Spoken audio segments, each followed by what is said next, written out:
Coming up, you know those clunkers you threw out?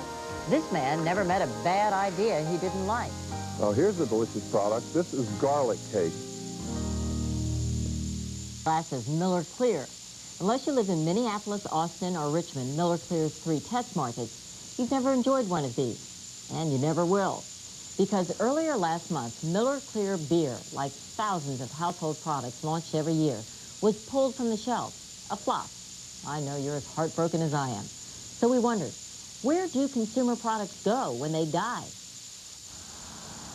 They come here to Ithaca, New York, specifically to this warehouse on the outskirts of town, where consultant Robert McMath, who's been collecting products for 30 years, keeps his, well, cemetery for the unsellable. All but a few of the 80,000 items on these shelves flopped, and they tell a story that consumer product companies pay McMath good money to hear. I can intelligently discuss everything in the collection. This was basically a baked cat food, and consumers have no idea how cat food is made, and they don't really care. Wilson's Burst, which is a Gatorade-type beverage, and it just reminded people too much of tennis balls. This is a Japanese product. It's Pocari Sweat, and very honestly, it's a very delicious drink.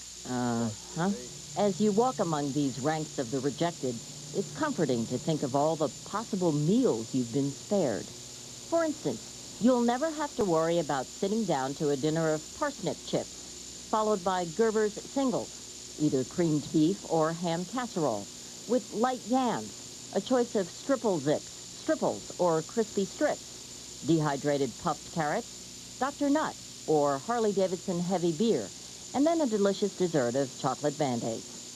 Robert McMath has built a business out of corporate America's unappetizing mistakes. This is a smokeless cigarette. RJR spent over $325 million, published figures, making this go. It didn't go because smokers like to have something to do with their hands, and it didn't generate an ash, and they like to be wreathed in smoke.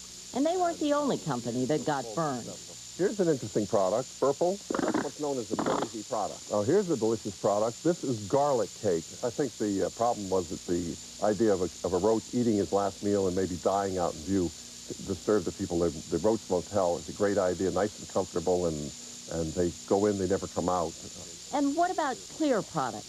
Some of those are still going, but it's very much of a fad, and I don't think it's going to continue. They won't be here next year. I'll drink to that.